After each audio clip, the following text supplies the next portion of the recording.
Hello students. Class 11th में आप लोगों ने स्ट्रक्चर ऑफ एटम के थियोरेटिकल लेक्चर्स देखे होंगे, स्टडी किए होंगे, समझ में आए होंगे आप लोगों को। उसी के साथ मैंने जो चैप्टर्स हैं न्यूमेरिकल बेस्ड, उनके लिए न्यूमेरिकल्स पर भी वीडियो अपने तैयार किए हैं। बहुत ही अच्छे न्यूमेरिकल इंक्लूड किए हैं इसमें। ये सभी न्यूमेरिकल आप लोगों के लिए एग्ज़ाम में बहुत ही इम्पॉर्टेंट हैं। देखिए, तो न्यूमेरिकल्स की सीरीज में फर्स्ट क्वेश्चन अब आपकी स्क्रीन पर ये देखिए। क्वेश्चन क्या है? First question, electromagnetic radiation of wavelength 242 nanometre is just sufficient to ionize the sodium atom. Calculate ionization energy in kilojoule per mole. Solution है क्वेश्चन का, lambda is equal to 242 nanometre. इसका मतलब होता है 242 into 10⁻⁻⁹ metre. Calculate the ionization energy, और energy निकालनी हो तो एनर्जी ऑफ किसके लिए? आयोनाइजेशन के लिए। आयोनाइजेशन का मतलब हो गया energy of radiation, energy of radiation. ठीक है, अब ये देखिए, एनर्जी ऑफ रेडिएशन को निकालते हैं, is equal to HC upon lambda से। तो H की value 6.626 into 10⁻⁻34 joule into second into 3 into 10⁸ metre per second upon 242 into 10⁻⁻⁹ metre, 8.214। ये तो इसका आ गया सॉल्यूशन, इंटू इसमें आएगा साथ में 10⁻⁻⁹ जूल आ गया। ठीक है, जूल पर एटम आया ये 1 एटम के लिए। अब देखिए, हमें इसको कन्वर्ट करना है किलो जूल में, तो 8.214 इंटू 10⁻⁻⁹ अपॉन 1000, ये हो गया किलो जूल में, ये हो गया किलो जूल पर एटम। अब इसको हमें करना है कन्वर्ट मोल में, तो 8.214 इंटू 10⁻⁻⁹ अपॉन 1000 इंटू 6.022 इंटू 10⁻23, ये हो गया किलो जूल पर मोल। सो इसको सॉल्व कर लीजिए। ये आया हमारा 0.0494 इंटू 10⁻, देखिए 10⁻ आया आपका 4 किलो जूल पर मोल आया। या फिर आप इसको लिख सकते हो 4.94946 है, इसमें आगे 6 भी है, इंटू 10⁻, हो गया 10⁻²। ठीक है, 4.964 इंटू 10⁻² किलो जूल पर मोल। अब आंसर में ये इस तरह से लिखा हुआ है 494.6 किलो जूल पर मोल। नेक्स्ट क्वेश्चन है, अ 25 watt bulb emits a monochromatic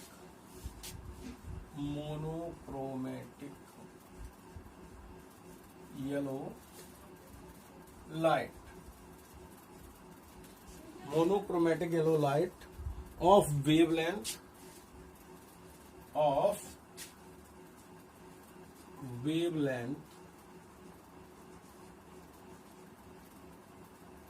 0.57 μm micrometer. Okay, calculate the rate of emission. Calculate the rate of emission quanta पर सेकेंड। ये क्वेश्चन है, देखिए यहां पर भी वेवलेंथ ही दे रखी है हमारे लिए, और rate of emission of quanta पर सेकंड आपसे पूछा है। ये पावर है बल्ब की, जो एक मोनोक्रोमेटिक यानी एक ही लाइट वाला, कैसी लाइट का, येलो लाइट का, और वेवलेंथ जो येलो लाइट का रेडिएशन एमिट करता है जिसका वेवलेंथ है 0.57 micrometre. Means here wavelength is given as 0.57 micrometer and it becomes equal to 0.57 into 10 raised to power minus 6 metre. 1 micron होता है 10 raised to power minus 6 metre के equal, ठीक है। अब देखें इसमें, देखिए जो एनर्जी है, एनर्जी ऑफ वन क्वांटा, यहां पर जो क्वांटा है उसे फोटोन भी कहते हैं, और यही एनर्जी होती है रेडिएशन की, क्योंकि क्वांटा ही रेडिएशन है या फोटोन ही रेडिएशन की फॉर्म में है। तो फिर से हम वहीं पर आ गए कि एनर्जी ऑफ रेडिएशन और energy of one quanta, one quanta की एनर्जी क्या होगी, E is equal to HC upon lambda, ठीक है। अब देखिए ये निकाल लें, 6.626 into 10 raise to power minus 34 joule into second, 3 into 10 raise to power 8 upon, यहां पर लैम्डा आता है आपका 0.57 into 10 raise to power minus 6।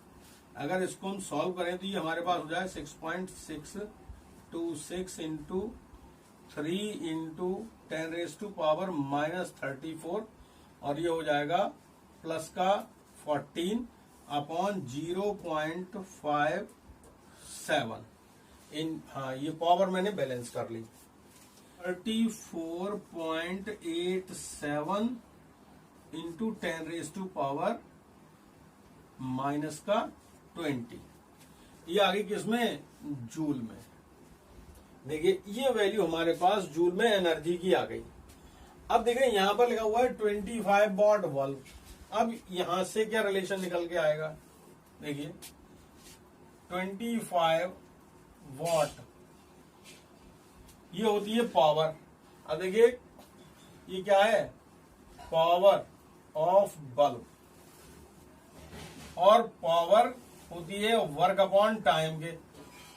इसका मतलब हुआ कि अगर हम इसको 25 वॉट को, और वॉट के जो वर्क की यूनिट होती है जूल और टाइम की यूनिट होती है सेकंड, तो इसका मतलब हो गया, ये हो गया आपका 25 जूल पर सेकंड, 25 जूल पर सेकंड एनर्जी यहां पर हमें दे रखी कि 25 जूल एनर्जी पर सेकंड निकल रही है। और यहां पर ये जो एनर्जी है वन फोटोन की, वो यहां पर दे रखी है आपको 34.87 into 10⁻⁻20।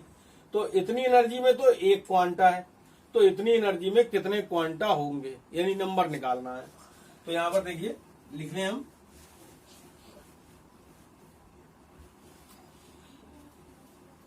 (34.87 into 10 raise to power minus 20 joule energy is equal to 1 quanta per second, ठीक है ना।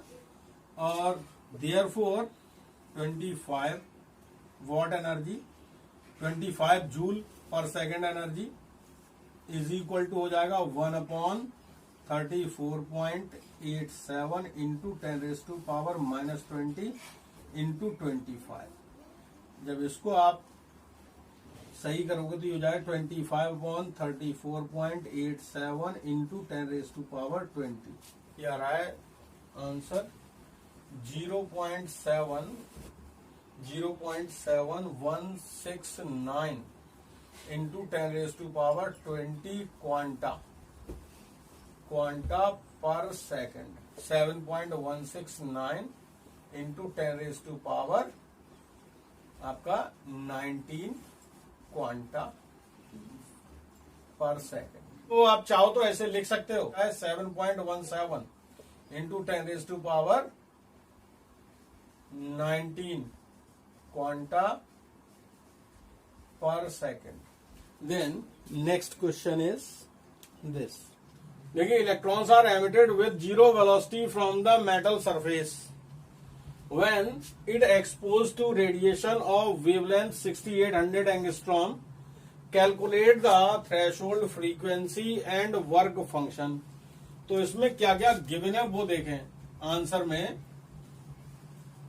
में देखिए आपको दे रखा है v, ठीक है, zero velocity v is equal to 0 दे रखा है, 0 मीटर पर सेकेंड, और वेवलेंथ दे रखी है आपको यहां पर 6800 एंगस्ट्रॉम.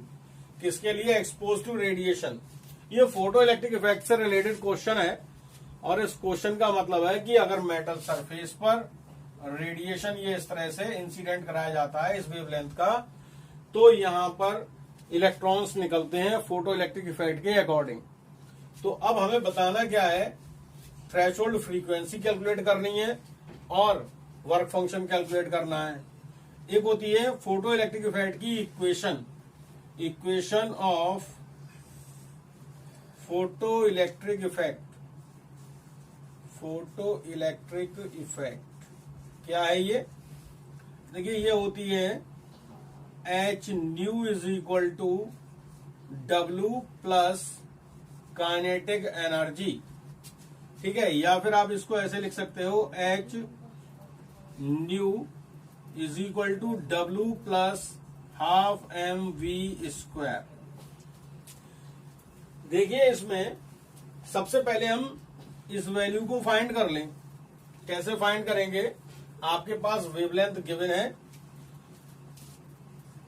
एनर्जी ऑफ रेडिएशन निकाल लीजिए. एनर्जी ऑफ रेडिएशन ये हो जाएगी आपकी E is equal to H C over lambda. H nu या फिर ये हो जाएगी एच सी ओवर लैम्डा. और ये क्या है? एनर्जी है रेडिएशन की. तो इसको पहले निकाल लेते हैं, फिर देखते हैं क्या होता है.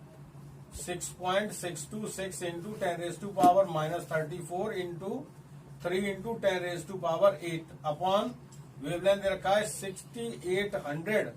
अब दे रखा है किसमें? एंगस्ट्रॉम में. तो इंटू 10⁻⁻10 ये किसमें आ गया? मीटर में आ गया यहाँ पर. ठीक है, तो मैंने वेवलेंथ को किसमें कन्वर्ट कर लिया? मीटर में. अब इसको जरा सॉल्व कर लीजिए. 6.626 इंटू 3 अपॉन 6800 इंटू पावर हो जाएगी आपकी 10⁻⁻34 प्लस 18. ठीक है, तो ये आ रहा है आपका 0.02923 इंटू 10⁻. देखिए, यहां पर बचेगा आपका पावर में 16 माइनस का, यानी अगर आप इसे लिखोगे तो ये हो जाएगा 2.92 इंटू 10⁻⁻19 जूल. ये हमारे पास क्या आ गई? Energy of radiation. और ये एनर्जी ऑफ रेडिएशन है ये E. ठीक है ना? E इज इक्वल टू, या फिर आप ऐसे कह सकते हो E is equal to H nu. H nu से निकाल दिया तो मत लिखो, तो एच न्यू की वैल्यू है हमारे पास. ठीक है, तो यहां पर देखिए, अब हमें निकालना क्या है? हमें निकालना वर्क फंक्शन. ये होता है work function. W is work function, और हाफ एम बी स्क्वायर में V दे रखा है 0.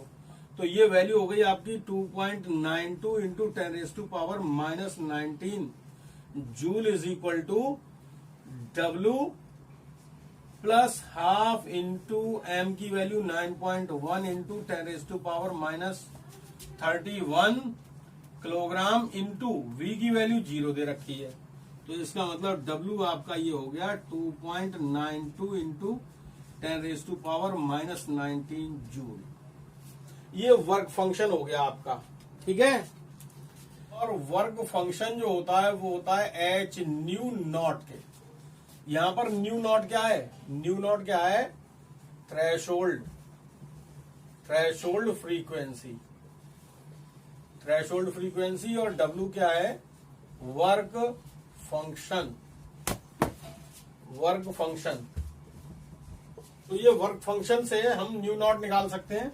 वर्क फंक्शन है हमारा 2.92 into 10⁻⁻19 is equal to H की value 6.626 into 10⁻⁻34 into nu naught, यानी न्यू नॉट हो गया हमारे पास 2.92 इंटू 10⁻⁻19 अपॉन 6.626 इंटू 10⁻⁻34। इसे लिख लीजिए 2.92 upon 6.626 into 10⁻+15 power, that is 0.4406 into 10⁻15। या आप इसे ऐसे लिख सकते हो, इसे लिख सकते हो 4.406 इंटू 10⁻14 हर्ट्ज।